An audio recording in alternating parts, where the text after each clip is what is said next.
भारत और नेपाल, दो ऐसे देश जिनके बीच न सिर्फ एक सीमा साझा होती है बल्कि साझा होते हैं रिश्ते, भावनाएं, इतिहास, संस्कृति, धर्म और व्यापार। इन दोनों देशों की सीमाएं 1800 किलोमीटर से भी ज़्यादा लंबी हैं, लेकिन इन सीमाओं पर कोई दीवार नहीं, कोई फेंस नहीं। क्यों? क्योंकि ये सीमाएं दिलों से जुड़ी हुई हैं।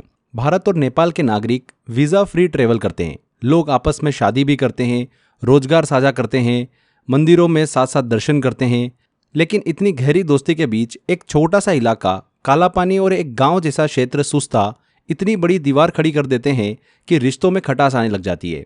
भारत कहता है हमने कोई ज़मीन नहीं छीनी, नेपाल कहता है कि हमें हमारा हक चाहिए। तो आज के इस सेशन में हम जानेंगे कि विवाद किन इलाकों को लेकर है और वो कहाँ पर स्थित है, विवाद की शुरुआत कैसे और कब हुई, दोनों देशों की क्या क्या दलीलें हैं और क्या इस विवाद का कोई शांतिपूर्ण हल निकल सकता है या फिर नहीं। चलिए फ्रेंड्स, इस विवाद को पूरा समझें उससे पहले हम काला पानी और सुस्ता की लोकेशन एंड स्ट्रेटेजिक इंपॉर्टेंस को समझते हैं। काला पानी की बात करें तो भारत के उत्तराखंड राज्य के पिथौरागढ़ जिले में स्थित एक अत्यंत संवेदनशील इलाका है। ये भारत, नेपाल और चीन मतलब जो तिब्बत है उसकी सीमा का ट्राई जंक्शन है। यहाँ से होकर ही लिपुलेख पास जाता है, लिपुलेख दर्रा, जिससे भारत की मानसरोवर यात्रा होती है। ये इलाका सामरिक दृष्टि से भारत के लिए बहुत ही ज़्यादा ज़रूरी है क्योंकि चीन की सीमा इतनी पास है कि सेना की मूवमेंट, इंफ्रास्ट्रक्चर और इंटेलिजेंस सभी डिपेंड करते हैं इस क्षेत्र पर। यह ठीक उसी प्रकार से जैसे आपके घर का दरवाजा ऐसी जगह खुलता है जहां से दुश्मन सीधा अंदर देख सकता है, तो आप क्या करेंगे उस समय। ऐसे ही फ्रेंड्स, अगर हम सुस्ता की बात करें तो सुस्ता एक छोटा सा गांव है जो उत्तर प्रदेश और बिहार के बॉर्डर के पास नेपाल से सीमा साझा करता है, नेपाल से लगा हुआ है। यहाँ पर विवाद इसलिए हुआ क्योंकि गंडक नदी ने अपनी डायरेक्शन बदल ली और जो जमीन पहले नेपाल में मानी जाती थी अब वो भारत की ओर आ गई। यहाँ का जो विवाद है वो भूगोल से ज़्यादा कृषि और मानवीय जुड़ाव से जुड़ा हुआ है क्योंकि गांव के किसान अब उस जमीन पर खेती नहीं कर सकते जिसे वो अपना मानते थे। आगे देखिए फ्रेंड्स, इस विवाद को अच्छे से समझने के लिए इसकी जड़, इसके इतिहास और नक्शे की थ्योरी को हमको समझना होगा। देखिए, इस विवाद की शुरुआत न आज की है न कल की, बल्कि 200 साल पुरानी एक ट्रीटी संधि से हुई है। देखिए फ्रेंड्स, सुगोली की संधि हुई थी 1815 में। ब्रिटिश ईस्ट इंडिया कंपनी और नेपाल के बीच ट्रीटी ऑफ सुगोली 1815 में साइन हुई थी। इसके अनुसार भारत और नेपाल की सीमा तय की गई महाकाली नदी से, जिसे नेपाल में काली नदी के नाम से जाना जाता है, उसके आधार पर। उस समय जीपीएस या फिर सैटेलाइट इमेजिनरी नहीं थी, इसीलिए नदी की असली धारा को लेकर स्पष्टता नहीं थी। देखो, भारत का पक्ष समझते हैं। भारत कहता है कि जो काली नदी की धारा है वो काला पानी के नीचे से बहती है, इसीलिए काला पानी का हिस्सा जो है वो भारत का है। भारत ने यहाँ पर आईटीबीपी तैनात कर रखी है, यहाँ पर भारत ने सड़क बना रखी है और वर्षों से यहाँ पर प्रशासनिक एक्टिविटी हमको देखने को मिलती है। ब्रिटिश एरा के नक्शों में भी काला पानी को ब्रिटिश इंडिया में दिखाया गया है। नेपाल का पक्ष क्या है ये भी देखते हैं। नेपाल का कहना है कि काली नदी की मुख्य धारा लिम्पियाधुरा नाम की जगह से निकलती हैं, जो कि काला पानी के भी उत्तर पश्चिम में स्थित हैं। अगर इस धारा को असली ओरिजिन माना जाए तो काला पानी, लिपुलेख और लिम्पियाधुरा सभी नेपाल के क्षेत्र में आते हैं। 2020 में नेपाल ने संसद में संवैधानिक रूप से नया नक्शा जो है वो पास किया था, जिसमें इन तीनों को उसने अपना क्षेत्र बताया। मतलब जिस धारा को ओरिजिन माना जाएगा वही यह तय करेगा कि इलाका भारत का है या फिर नेपाल का है। क्लियर? अब देखिए 2019-20 में क्या हुआ था। भारत ने 2019 में जम्मू कश्मीर और लद्दाख का नया पॉलिटिकल मैप जारी किया, जिसमें काला पानी भारत का हिस्सा था। नेपाल ने इसका विरोध किया और 2020 में अपना नया नक्शा लाकर काला पानी, लिपुलेख और लिम्पियाधुरा को नेपाल में दिखाया था।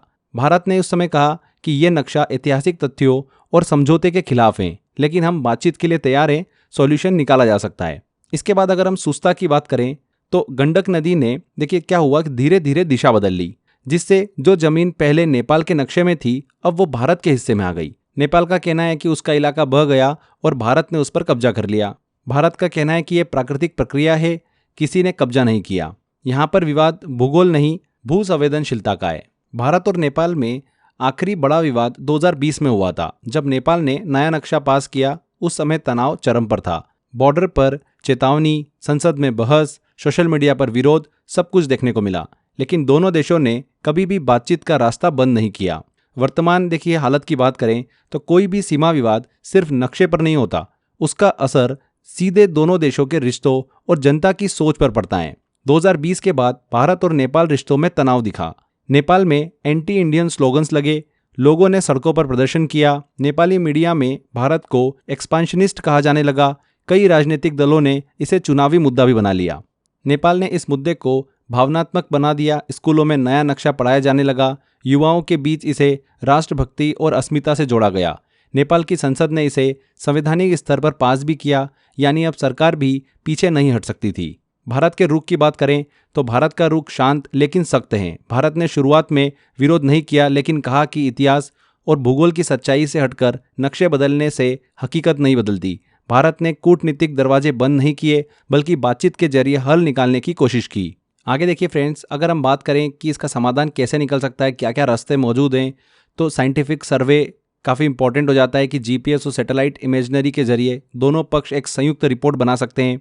पीपल टू पीपल डिप्लोमेसी, सीमावर्ती गांवों के लोगों की भावनाओं को समझना जरूरी है। वो खुद नहीं चाहते कि विवाद बढ़े। पॉलिटिकल मैच्योरिटी भी बहुत ज़रूरी होती है। दोनों देशों की सरकारों को इस विवाद को इलेक्शन इशू नहीं बनाना चाहिए। इसके अलावा नेपाल को इंटरनल पॉलिटिक्स से ऊपर उठकर इस रिश्ते की कीमत समझनी होगी। दुनिया में ज़्यादातर युद्ध जमीन के टुकड़े के लिए होते हैं, लेकिन इतिहास ने दिखाया है कि जीत हमेशा उसकी होती है जो शांति का रास्ता चुनता है।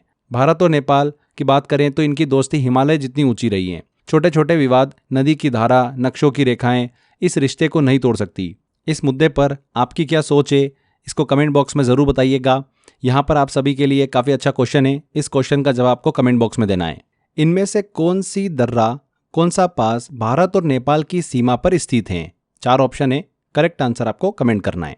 अगर आप इसी तरीके से to the point exam oriented पढ़ना चाहते हैं, सिंपल वे में अपना जीएस कंप्लीट करना चाहते हैं, तो आप मेरा 100 आवर जीएस का कोर्स ले सकते हैं फ्रेंड्स, जिसमें मैंने आपको इसी तरीके से पढ़ाया हुआ है।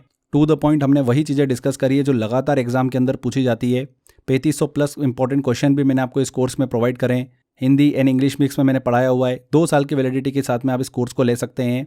अगर आप लेना चाहते हैं तो डिस्क्रिप्शन बॉक्स और कमेंट बॉक्स में लिंक दे रखा है, वहाँ पर क्लिक कर आप ले पाएंगे। इसके अलावा crazy GK trick application download कर सकते हैं। वहाँ पर फाउंडेशन कोर्स में कोर्स बाय अक्षय सर वाले फोल्डर में आपको ज्वाइन करने का ऑप्शन दिया हुआ है। तो फ्रेंड्स, आज के सेशन में इतना ही। आई होप आपको वीडियो अच्छा लगा है।